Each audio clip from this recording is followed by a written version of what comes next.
Hello students and welcome to this new lecture where we'll see the continuation part of our question answers। हम जो question answers कर रहे थे chapter number 16 के, भाई वो क्वेश्चन आंसर्स हमने सेक्शन सी तक किए थे, मतलब सेक्शन सी बाकी था। तो will move on to section C. देखेंगे भाई क्या है क्वेश्चन आंसर्स में। Which phenomena of far away regions affect Indian climate. तो भाई दूर दूर वाले ऐसे कौन सी चीजें होती है जो इंडियन क्लाइमेट को इफेक्ट करती है। हमारे इंडिया से बाहर बाहर वर्ल्ड में क्या हो रहा है भाई जिसकी वजह से इंडिया का क्लाइमेट अफेक्ट हो रहा है। तो sometimes a peculiar phenomena take place over places located at farther places from India which creates temporary change in the long term climatic pattern। तो भाई ऐसी peculiar मतलब स्पेसिफिक, ऐसी स्पेसिफिक फिनोमेना मतलब कंडीशन। भाई ऐसी कंडीशन होती है कहीं ऐसी जगहों पे जो इंडिया से भले ही दूर हो लेकिन लॉन्ग टर्म क्लाइमेटिक पैटर्न में हमारा जो क्लाइमेट है उसकी जो पूरी पैटर्न है उसके अंदर टेम्पररी कर देता है भाई गड़बड़, टेम्पररी चेंज कर देता है। जैसे jet stream, western disturbances, El Nino, ITCZ, ये सारी चीजें इंडियन वेदर को अफेक्ट करती हैं बहुत ही बढ़िया तरीके से, मतलब टू अ ग्रेट एक्सटेंट। ठीक है, जेट स्ट्रीम की बात करें तो वो जेट विंड्स हैं जो हिमालय के साउदर्न स्लोप से ब्लो होती है विंटर के समय पे और समर के समय पे होती है पेनिनसुलर इंडिया में ठहरी हुई। ठीक है, इसको हम बोलते हैं जेट स्ट्रीम। अब ये हाई ऑल्टीट्यूड जो विंड्स हैं वो हमको मदद करती है रेन लाने में। तो ये कैसे मदद करेगी आप सोचेंगे, भी विंटर के समय में वो रहती है हिमालय में, समर के समय महीने में, समर के महीनों में वो पेनिनसुलर इंडिया के पास रहते हैं। पेनिनसुलर इंडिया वाला पार्ट क्या है भाई, ओशियन है, यस और नो। तो ये ओशियन के पास स्टेशन रहती है, स्टेशन रहती है मतलब एक जगह पे स्थिर रहती है। अब जब गर्मी पड़ रही है, ओशियन के पास वो हवाएं पड़ी हुई हैं, तो भाई इवेपोरेशन होगा कि नहीं पानी का, और पानी का इवेपोरेशन होने के कारण वो बनेंगे बादल, हवा बनेगी बढ़िया सी और लगेगी वो हवा इंडिया की तरफ होनी ब्लो। ठीक है, वो ब्लो होनी शुरू हो जाएगी इंडिया की तरफ। तो ये जो विंड्स हैं वो लाती हैं रेन।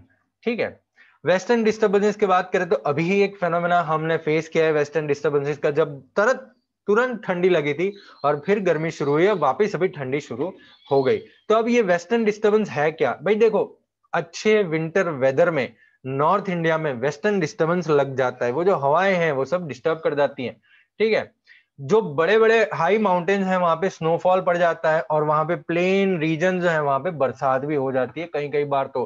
ठीक है, तो अभी वेस्टर्न डिस्टर्बेंस हुआ था उसके कारण बरसात गिरी थी थोड़े दिनों पहले, तो वो है वेस्टर्न डिस्टर्बेंस का बढ़िया सा एग्जांपल। ठीक है, तो ये अनसीजनल रेन हो सकता है। गुजरात में जब अनसीजनल रेन आती है तो वो शायद क्रॉप्स को डैमेज कर जाती है। पेपर में मैंने भी पढ़ा है कि ये अभी जो 5 दिन पहले वेस्टर्न डिस्टर्बेंस हुआ था उसमें जो लिंसीड के क्रॉप्स थे, जो ग्राउंड नट के क्रॉप्स थे, वो हो गए थे डिस्ट्रॉय। चलिए एल नीनो की बात करते हैं। एल नीनो क्या है, ओकेजनली होता है एल नीनो, वो ठीक है, एक वो जीसस के नाम से स्मॉल चाइल्ड जो है, जीसस स्मॉल चाइल्ड उस पर नाम रखा है एल नीनो। वो होता है पैसिफिक में लेकिन हो सकता है कि वो इंडिया की तरफ इफेक्ट करे। ठीक है, तो जब चेंजेस होते हैं मॉनसून के सीजन में या रेनफॉल के अमाउंट में तो ये बोला जा सकता है कि वो एल नीनो की वजह से है, वो पैसिफिक ओशन में होता है। तो यहाँ पे इतना नहीं होता लेकिन उसका इफेक्ट क्लाइमेट पे पड़ता है, वेदर पे पड़ता है। ITCZ क्या है, तो भाई गंगा प्लेन्स के ऊपर ITCZ जो जो जोन है, कन्वर्जेंस जोन, ठीक है, वो स्थिर रहता है गंगा प्लेन्स के ऊपर, स्टेबल हो जाता है जुलाई के महीने में। अब जुलाई के महीने में जब लो प्रेशर डेवलप हो जाता है ये रीजन के अंदर, ठीक है, तो जो साउदर्न हेमिस्फीयर से हवा चल रही है वो चलती है इसकी तरफ। अब यहाँ पे लो प्रेशर हुआ है लो प्रेशर मतलब ढीला, ठीक है, वहां पे एकदम ढीली ढीली हवाएं हैं। अब जो हाई प्रेशर वाली विंड्स है वो तो लो प्रेशर वाली विंड्स के साथ ही जाएगी ना भाई, यस और नो। मैंने एग्जांपल दिया था आपको कि गैस का जो पूरा जो मेटल का बाटला होता है वो उसमें से अगर आप छेद कर दे कितनी फास्ट हवा जाएंगी, क्यों, क्योंकि बाहर है लो प्रेशर, अंदर है हाई प्रेशर। भाई हाई प्रेशर हमेशा जाती है लो प्रेशर की तरफ। तो ITCZ गंगा प्लेन की तरफ स्टेबल है। अब जुलाई के महीने में जब वहां पे लो प्रेशर हो जाता है और साउदर्न हेमिस्फीयर से जो हवाएं चलती है वो ब्लो होती हैं गंगा प्लेन्स की तरफ, तो इसकी वजह से रेन हो जाती है नॉर्थ इंडिया के कई सारे जगहों पे। तो ये हमने बात की कुछ इंडियन क्लाइमेट पे अफेक्ट करने वाले थोड़े कुछ फिनोमेना की, थोड़े कुछ कंडीशंस की। ठीक है, क्वेश्चन नंबर 15। अब कौन सी रीजन की वजह से चेंज इन सीजन हो जाता है। अब देखिए, सबसे पहले तो revolution of the earth around the sun and her axial tilt are the major reason for change in season. अब सीजन के चेंज होने में सबसे बड़ा रोल प्ले करते हैं हमारा अर्थ और सन। ठीक है, अर्थ जो करता है वो सन के इर्द गिर्द करता है रोटेट, और रोटेट होने की वजह से और टेढ़ा होने की वजह से ये सीजन्स के चेंज आपको महसूस होते हैं। अब ये भी आपको बताया, देखो एक्सिस जो है वो 23.5 डिग्री बनाता है, टेढ़ा है, ठीक है, और एंगल बनाता है उसके ऑर्बिट के साथ 66.5 एंगल बना देता है ऑर्बिट के साथ, और टेढ़ा है 23.5। तो यही एक्सियल टिल्ट की वजह से सीजन होती है। देखो, जिस रीजन के अंदर सनलाइट ज्यादा एक्सपीरियंस की जाती है, ठीक है, मतलब सनलाइट ज्यादा एक्सपीरियंस की जाती है, वहां पे कैसा फील होएगा आपको? गर्मी लगेगी, तो समर सीजन हो जाएगा। अब जिस रीजन में कम सनलाइट पड़ रही है, ठीक है, तो वहां पे रह जाएगा विंटर। सन रेज जो ट्रॉपिक ऑफ कैप्रिकॉर्न पे वर्टिकली डायरेक्टली फॉल कर रहे हैं 22 दिसंबर को, तो वहां पे गर्मी लगेगी भाई। ऑस्ट्रेलिया वाले लोगों को, साउदर्न हेमिस्फीयर वाले लोगों को, ऑस्ट्रेलिया, न्यूजीलैंड, ये सारे लोगों को लगेगी गर्मी, ठीक है। तो और नॉर्दर्न हेमिस्फीयर में लगे ठंडी, हमको ठंडी लगती है, हम नॉर्दर्न हेमिस्फीयर में, ठीक है। तो यहाँ पे इंडिया के अंदर इसी वजह से विंटर के अंदर दिन छोटे होते हैं और रात लंबी होती है, ठीक है। Sunrays are perpendicular over tropic of, जब देखो 21 जून को ट्रॉपिक ऑफ कैंसर पे जब सनरेज डायरेक्टली फॉल करते हैं तो गर्मी लगती है भयंकर, अपने को बहुत ही गर्मी लगती है, ठीक है, और बरसात पड़ती है।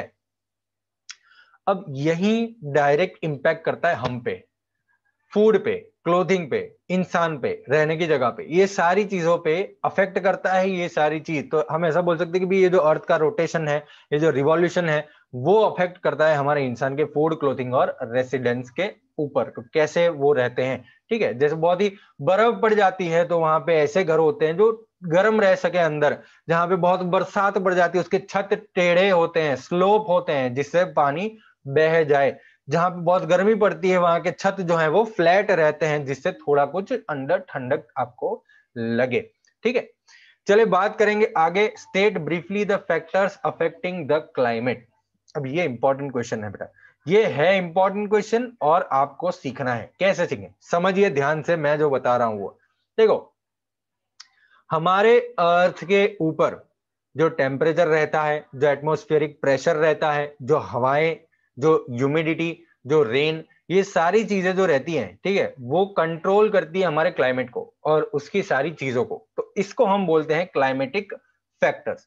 सबसे पहले हम देखेंगे लैटिट्यूड। अब ये क्या है सर लैटिट्यूड? तो देखो, लैटिट्यूड जो है वो ऐसी लाइंस है अर्थ के ऊपर, आप ग्लोब इमेजिन करिए और अर्थ देखिए, तो ऐसी ऐसी ऐसी ऐसी ऐसी जो लाइंस है, जो इमेजिनरी लाइंस है, जो कैलकुलेट करने के लिए बनाई है पोजीशन को, उसको हम बोलते हैं लैटिट्यूड। तो देखो, जब सन रेज वर्टिकली फॉल करते हैं इक्वेटर पे, इक्वेटर क्या होता है? बीच वाली लाइन, वही तो आपको पता ही है। तो बीच वाली लाइन पे जब सन रेज पड़ते हैं तो वो बीच वाली line through out the year गर्म रहती है, क्योंकि देखो बीच वाली जो लाइन है थ्रू आउट द ईयर एक एक लेवल पे ही रहती है, उसको विंटर जैसा कुछ महसूस होता ही नहीं है, ठीक है, क्योंकि डायरेक्टली पड़ती है सनरेज उसके ऊपर। अब इंडिया जो है वो दो अलग अलग डिवीजन में डिवाइड किया गया है। हम देखो, ट्रॉपिक ऑफ कैंसर जो है वो इंडिया के बीच में से जाता है, तो ट्रॉपिक ऑफ कैंसर के ऊपर वाला जो पार्ट है वो है हमारा टेम्परेट जोन, और नीचे वाला जो पार्ट है वो है टॉरिड जोन, ठीक है। 111 किलोमीटर के बीच में लैटिट्यूड का डिफरेंस रहता है, ठीक है। लैटिट्यूड का डिफरेंस जो है वो 111 111 111 ऐसी लाइंस बनी हुई हैं। तो क्लाइमेटिक टाइप जो है वो लैटिट्यूड पे भी डिपेंड करती है कि आप कौन से लैटिट्यूड पे हैं। अगर इक्वेटर पे हैं, इक्वेटर वाले लैटिट्यूड पे हैं तो गर्मी लगेगी। अगर नॉर्दर्न हेमिस्फीयर के कोई बड़े से ऊपर वाले लैटिट्यूड में है तो ठंडी लगेगी, है, मतलब सीजन्स महसूस होंगी आपको ज्यादा। और ऊपर चले गए, आर्कटिक सर्कल के नजदीक आ गए, वो लैटिट्यूड पे हैं आप, भाई ठंडी लगेगी, बहुत ठंडी लगेगी, क्योंकि वहां पे डायरेक्टली सनराइज पड़ते नहीं है, अर्थ राउंड है। तो ऊपर वाला जो घूमा वाला पार्ट है वहां पे डायरेक्टली सनराइज पड़ते नहीं है, वो स्लांट पड़ते हैं, टेढ़े पड़ते हैं, इसी की वजह से वहां पे बर्फ बर्फ रहती है through out the year. Okay, अब एलिमेंट्स का डिस्ट्रीब्यूशन लैटिट्यूड से होता है, ठीक है। चलिए पॉइंट नंबर 2 देखते हैं, डिस्टेंस फ्रॉम सी। देखो भाई, ये बहुत ही इंपॉर्टेंट पार्ट है। देखो, दरिये से जितना नजदीक उतना आपको लगेगा टेम्परेचर का इफेक्ट कम, दरिये से अगर आप दूर गए, टेम्परेचर का इफेक्ट ज्यादा लगेगा, सीजन का इफेक्ट ज्यादा लगेगा, क्लाइमेट का इफेक्ट ज्यादा लगेगा। ठीक है, तो वाटर और लैंड उसकी कैपेसिटी अलग अलग है। देखो जमीन और पानी, उसकी पानी सोखने की, इवेपोरेट करने की कैपेसिटी अलग अलग है। ठीक है, और गर्मी सोखने की, छोड़ने की कैपेसिटी अलग अलग है। अब जहां पे कोस्टल रीजन है वहां पे टेम्परेट क्लाइमेट लगता है, और जहां पे अंदर के रीजन है, जहां पे दरिया नजदीक नहीं है, ठीक है, तो ये इंटीरियर जगहों पे आपको लगेगा कॉन्टिनेंटल क्लाइमेट। तो वो जो दरिया के नजदीक है आप, उसको हम बोलेंगे टेम्परेट क्लाइमेट, और दरिया के दूर है तो उसको हम बोलेंगे कॉन्टिनेंटल क्लाइमेट। अब आप बोलेंगे सर टेम्परेट क्लाइमेट, देखो मुंबई के अंदर, मुंबई दरिया के पास है, मुंबई दरिया है ना, तो मुंबई दरिया के पास है तो वहां पे क्लाइमेट है टेम्परेट। अब आप बताएंगे, तो मैं आपको ये बताना चाहता हूँ मुंबई में ज्यादा ठंडी ज्यादा गर्मी ऐसा नहीं लगता है, क्योंकि वहां पे दरिया के नजदीक है, वो पानी की कैपेसिटी कुछ अलग होती है। तो इसकी वजह से मुंबई में बहुत गर्मी बहुत ठंडी नहीं होती है, जितनी हमारे राजस्थान में होती है, जितनी हमारे दिल्ली में होती है, जितनी हमारे उत्तर प्रदेश में होती है, उत्तराखंड में होती है, जम्मू एंड कश्मीर, उतनी उसको इफेक्ट नहीं होती है। ठीक है, तो जितना आप दूर जाएंगे, जैसे दिल्ली चले जाइए, तो दिल्ली में कॉन्टिनेंटल क्लाइमेट, भाई ठंडी बहुत लगेगी, 2 डिग्री तक चला जाता है ठंडी में। ठीक है, मुंबई नहीं जाता है।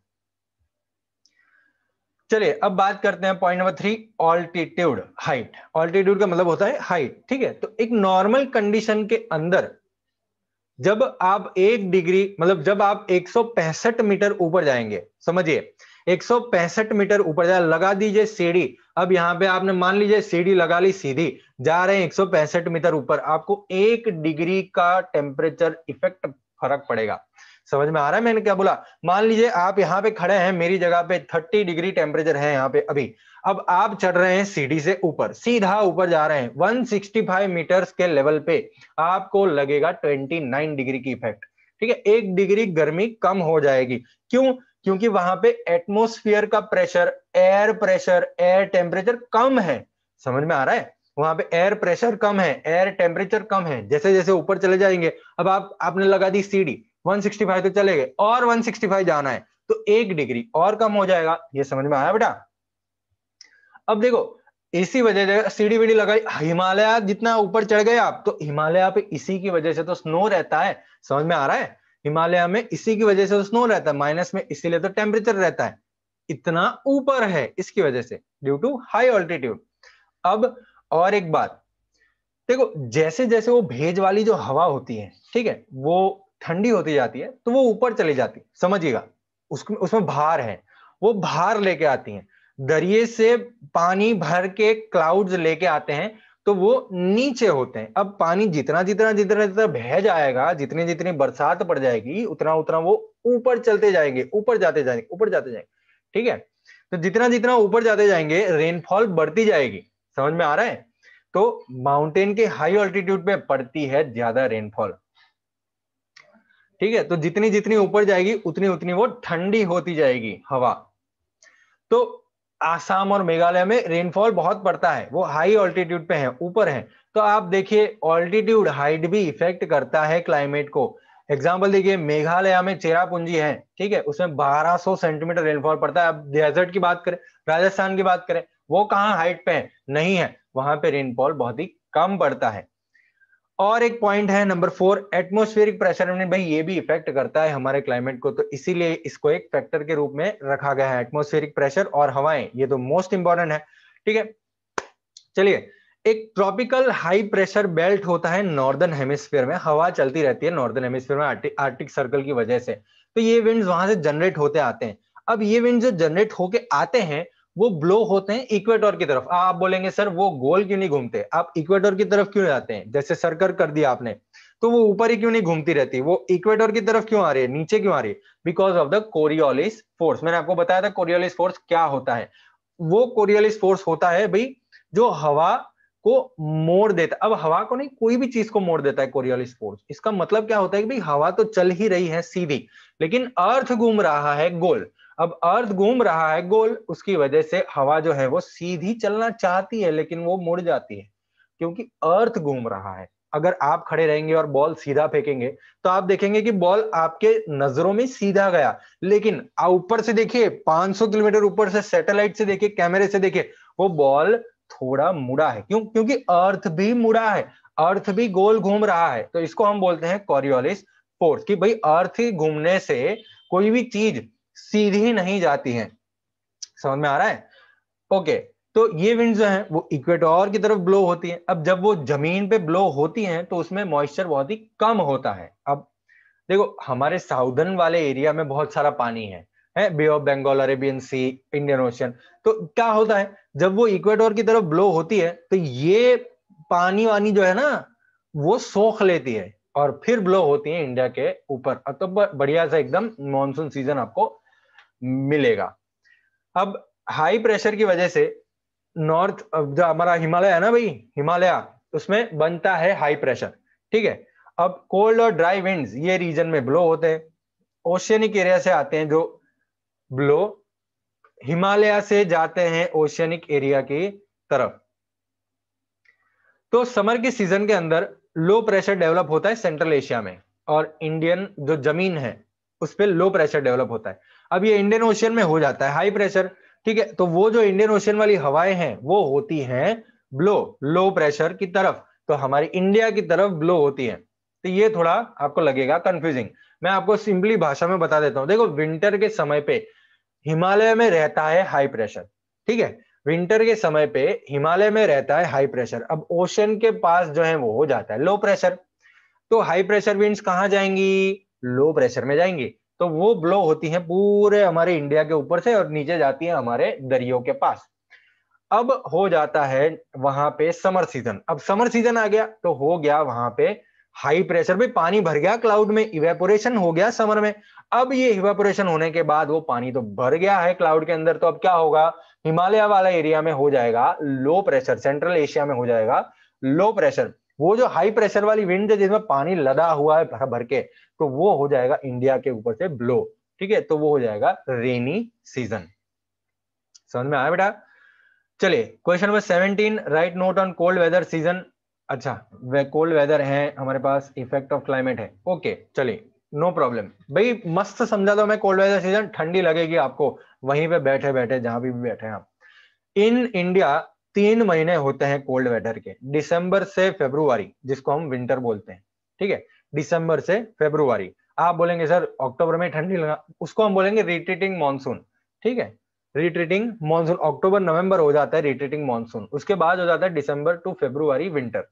तो यहाँ ये समय पे भयंकर ठंडी लगती है। क्यों? क्योंकि 22 सितंबर को सन जो है वो वर्टिकली फॉल होता है नीचे, साउदर्न हेमिस्फीयर, अपने पे नहीं होता है, ठीक है, अपने पे नहीं होता है। तो 22 सितंबर से 21 मार्च तक धीरे धीरे धीरे धीरे ठंडी शुरू हो जाती है, ठीक है। इंडिया जो है वो तो नॉर्दर्न हेमिस्फीयर में, तो भाई इसकी वजह से हमको गर्मी लगती नहीं है विंटर के सीजन में, और लेस टेम्परेचर हम एक्सपीरियंस करते हैं। देखो, जो हवाएं नॉर्थ ईस्ट से चलती है, सेंट्रल एशिया से चलती हैं, वो जाती हैं ओशन की तरफ, लेकिन जाती तो है ठंडी, हिमालय से अड़ के आई है, हिमालय को अड़ के आई है, तो ये है ठंडी हवाएं, ड्राई हवाएं हैं ये, और अपने को लग जाती है ठंडी, क्योंकि वो ब्लो हो रही है सेंट्रल एशिया से नीचे हमारे ओशन की तरफ, तो हमको लग जाती है ठंडी। समझ में आ रहा है? अब ये हवाएं ठंडी होती हैं, दरिये से दूर वाले जो एरियाज है वहां पे आपको ठंडी लगती है, डेजर्ट का एरिया है वहां पे आपको ठंडी लगती है। विंटर जो है वो ऐसा एक सीजन है जहां पे वो हवाएं हिमालय की तरफ से ब्लो होती हैं हमारे ओशन की तरफ, ठीक है। तो इसी वजह से आपको लगती है ठंडी। एग्जाम्पल देखिए भाई, दिल्ली में टेम्परेचर 10 डिग्री तक चला जाता है, शिमला में 5 डिग्री तक चला जाता है, दार्जिलिंग शिमला में 5 डिग्री चला जाता है, इलाहाबाद में 16, कोलकाता में 18 डिग्री चला जाता है, ठीक है। अब हिमालय में हो जाता है स्नोफॉल, तब वहां पे जो ठंडी हवाएं बहती हैं, ओ हो क्या ठंडी हवाएं, वाह वाह वाह। गुजरात और राजस्थान में भी एक कोल्ड वेव आ जाती है, ठीक है। टेम्परेचर धीरे धीरे कम हो जाता है, मतलब टेम्परेचर सटाक करके कम होता है और आपको ठंडी महसूस होती हैं। लेकिन ऐसा हो सकता है कि कॉटन क्रॉप डिस्ट्रॉय हो जाए, क्योंकि बहुत ठंडी वो झेल नहीं सकता है। टेम्परेचर फ्रीजिंग पॉइंट से नीचे नहीं जाता है, अब माइनस के नीचे हमारे नहीं जाता। क्यों? क्योंकि हिमालय जो है ना वो इतने बड़े हैं कि भाई वो एक्सट्रीमली कोल्ड विंड्स जो चल रहे हैं उसको रोक देते हैं। समझ में आ रहा है? एक्सट्रीमली कोल्ड विंड्स जो हैं उसको रोक देते हैं, तो वो वहीं पे बर्फ बर्फ पड़ जाती है, हिमालय पे ऊपर ही बर्फ पड़ जाती है, वो अपने आप झेल लेते हैं और हम पे वो नहीं आने देते हैं इतने भयंकर ठंडी हवाएं, और इसकी वजह से हमारे माइनस में नहीं जाता है सेल्सियस, ठीक है। साउथ इंडिया की बात करें तो कुछ सिचुएशन अलग ही है, वो तो टॉरिड जोन में आता है। हमने बात की ना, north India temperate zone, south India torrid zone. आप बोलेंगे से टॉरिड, देखो भाई नीचे वाला शेप पेनिनसुलर है, वी शेप का, तीनों साइड तो दरिये हैं, दरिये का इफेक्ट तो पड़ेगा ही पड़ेगा, यस और नो। इतना गर्मी इतना ठंडी लगता नहीं है। तो हम विंटर सीजन की बात करें तो इतना ठंडी नहीं लगता है, जितना नॉर्थ इंडियन में लगता है उतना साउथ इंडिया में नहीं लगता है। टेम्परेचर नहीं फॉल होता है उतना। कोची में जनवरी में 26 डिग्री रहता है, मदुराई में 25 डिग्री, चेन्नई में 24 डिग्री, अच्छा टेम्परेचर लगता है, लेकिन माइनस ठंडी इतनी लगती नहीं है, क्योंकि वो दरिये से नजदीक है, ठीक है। तो नीचे से जैसे जैसे ऊपर जाएंगे वैसे वैसे टेम्परेचर कम होता जाएगा। आप नीचे कन्याकुमारी पे खड़े हैं तो ऊपर चले जाए, ऊपर चले दिल्ली तक, तो टेम्परेचर सीधा कम हो जाएगा। विंटर बहुत ही बढ़िया सीजन होती है, दिन छोटे होते हैं, रात लंबी होती है, ठंडी होती है, मजा आती है। विंटर में ड्राई विंड्स ब्लो होते हैं, ठीक है, वो रेन लेके नहीं आते हैं, लेकिन जो हवाएं बे ऑफ बंगाल से आती हैं वो शायद ह्यूमिडिटी उसके अंदर हो, तो कुछ रेनफॉल वो कोरोमंडल कोस्ट, तमिलनाडु ओडिशा वाला जो कोस्ट है वहां पे थोड़ा कुछ पड़ जाता है रेनफॉल। नॉर्थ ईस्ट को कुछ रेनफॉल मिल जाता है वेस्टर्न डिस्टर्बेंसेस की वजह से। देखो अभी 5 दिन पहले मैंने बताया वेस्टर्न डिस्टर्बेंसेस हुआ था और बरसात भी गिरी थी यहाँ पे, तो ये वेस्टर्न डिस्टर्बेंसेस के कारण हुआ था। विंटर सीजन चल रहा है, वेस्टर्न डिस्टर्बेंसेस के कारण हवा चल गई, और ये रेन जो है वो पंजाब हरियाणा में पड़ती है और गुजरात की तरफ भी आती है। तो कुछ गुजरात में जो बरसात पड़ती है ऐसे समय पे, विंटर के समय पे, इसको हम बोलते हैं मावठू। ओके, अच्छा क्लाइमेट का ह्यूमन की जिंदगी पे क्या इफेक्ट है उसके बारे में हम बात करेंगे। भाई देखो, रेनफॉल की इरेगुलरिटी, अब इस ये तो बहुत बड़ा प्रॉब्लम है, रेनफॉल इरेगुलर होना ये बहुत ही बड़ा प्रॉब्लम है। कैसे? भाई देखो, सबसे पहले तो एग्रीकल्चरल कंट्री है हम हैं agricultural country, India is an agricultural country. अब वो कंट्री जो एग्रीकल्चर पे डिपेंडेंट है वो आधी से ज्यादा तो रेनफॉल पे डिपेंडेंट, अभी भी आधी से ज्यादा तो रेनफॉल पे डिपेंडेंट है। अब आप बात कर रहे हैं इरेगुलरिटी ऑफ रेनफॉल की, तो हालत खराब हो ही जाएगी ना। रेनफॉल इरेगुलर पड़ रही है तो एग्रीकल्चर प्रोडक्शन कैसा हो जाएगा? अनप्रेडिक्टेबल। अब पता नहीं चलेगा कितना होगा। समझ में आ रहा है? ये एक बढ़िया पॉइंट है कि भाई अपनी गवर्नमेंट ने कुछ काम किया है, बढ़िया काम किया है, इरिगेशन फैसिलिटीज दे रहे हैं, 60-70% जगहों पे वो इरिगेशन फैसिलिटीज प्रोवाइड कर रहे हैं, जहां जहां पॉसिबल है वहां सारी जगहों पे इरिगेशन फैसिलिटीज दे रहे हैं, तो ये एक बढ़िया चीज है। लेकिन फिर भी ऐसे कई गांव हैं, ऐसे कई जगहें हैं जहां अभी तक इरिगेशन फैसिलिटीज नहीं है। अभी भी जो फार्मर्स हैं वो डिपेंडेंट है रेनफॉल पे, बरसात पे ही डिपेंडेंट है। कब? जहां पे इरिगेशन है नहीं, ऐसी जगहों पे फार्मर्स क्या करेंगे? मंजीरा बजाएंगे, पूरे साल में एक ही क्रॉप उगा पाएंगे। कौन से महीने में? मॉनसून के महीने में। मॉनसून के महीने में एक ही क्रॉप उगेगा। ये हालत तो खराब हो गई, बाकी सारे महीने में क्या काम करेगा? कुछ नहीं ना, तो ये हो गई हालत खराब। अब क्या होगा? अब वो फार्मर जिसके पास काम नहीं है वो काम ढूंढने के लिए जाएगा शहर में, शहर में बढ़ जाएगी भीड़, ये खराब हो गया। देखो, रेनिंग सीजन का शुरू होना और खत्म होना, अब ये भी इसका कोई प्रॉपर टाइम नहीं है, यस और नो, इसका कोई प्रॉपर टाइम नहीं है। तो फार्मर को खाली इतना अनुमान रहता है कि जून महीने में हम थोड़ा क्रॉप ग्रो करेंगे या बीज बो देंगे, ठीक है, तो रेन वेन पड़ेगा। लेकिन रेन कभी आता है जुलाई में, कभी जून जल्दी आ जाता है, तो ये परेशानी हो जाती है फार्मरों को। तो ये भी अनसर्टन है, और इसकी वजह से पानी प्रॉपर टाइम पे अवेलेबल ना होने की वजह से क्रॉप डिस्ट्रॉय हो जाते हैं। समझ में आ रहा है? देखो, कई बार ऐसा हो जाता है कि रेन हो तो रही है लेकिन जोरदार भयंकर रेनफॉल हो गया, तो ये भी खत्म हो जाएगा। क्रॉप बेचारे ने बीज बोए हैं, उसको पानी की जरूरत है, उससे ट्रिपल चौपल पानी उसको मिल गया। समझ में आ रहा है? तो ये पूरा क्रॉप हो गया डिस्ट्रॉय। रिवर भी फ्लड हो जाती है, ऐसा होता है ना भाई, जब पानी बहुत ही रेनफॉल बहुत ही हो जाता है तो रिवर फ्लडेड हो जाती है। अब ये फ्लडेड होने की वजह से सॉइल इरोजन होता है, खेतों में पानी घुस जाता है, सारे क्रॉप प्रोडक्शन में पानी फेर जाता है। फार्मिंग पूरे साल का काम नहीं है, आज भी फार्मिंग पूरे साल आप नहीं कर सकते, तो क्या हो जाता है? माइग्रेशन, मैंने बोला ना, सिटीज में चले जाते हैं लोग। अब देखो, इरेगुलर रेन की वजह से जो इंडस्ट्रीज जिसका जो रॉ मटेरियल है, जो कच्चा माल है जिससे वो पक्का माल बनाते हैं, तो वो जो कच्चा माल है वो एग्रीकल्चर में से ले रहे हैं, उनको भी परेशानी होगी। जैसे कॉटन है तो कॉटन में से कपड़ा बनता है, तो अगर कपड़े कॉटन टेक्सटाइल मिल को कॉटन नहीं मिला तो कपड़ा कैसे बनेगा? तो ये भी एक बहुत ही बड़ा इश्यू है। फिर कॉटन क्रॉप डिस्ट्रॉय हो गया बरसात की वजह से, नहीं आई या बहुत आ गई तो कॉटन क्रॉप डिस्ट्रॉय हो गया, तो वो इंडस्ट्रीज करेंगे क्या? ठन ठन गोपाल, समझ में आ रहा है? ड्रिंकिंग वाटर का भी एक प्रॉब्लम है, यस और नो। पानी पीने लायक पानी, उसका भी एक बड़ा प्रॉब्लम है। इरेगुलर रेन हो जाए तो कई जगहों पे वाटर शॉर्टेज हो जाती है भाई। जिनकी जो डेजर्ट में है, माउंटेनस रीजन में लोग रहते हैं, पहाड़ों पे रहते हैं, डेजर्ट में रहते हैं, ये सारे लोगों की जिंदगी तो झंड हो जाए, खराब हो जाएगी, ठीक है। क्लाइमेट जो है वो डायरेक्टली अफेक्ट करता है लोगों के फूड, क्लोथिंग और ऑक्यूपेशन को। समझ में आ रहा है? तो ये इफेक्ट पड़ता है भाई हमारे ह्यूमन लाइफ पे, क्लाइमेट का ये इफेक्ट पड़ता है।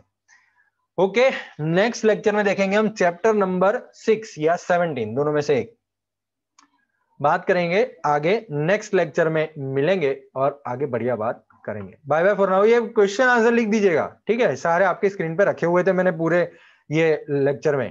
क्वेश्चन आंसर लिख दीजिएगा वीडियो में देख के। ओके, चलिए बाय बाय।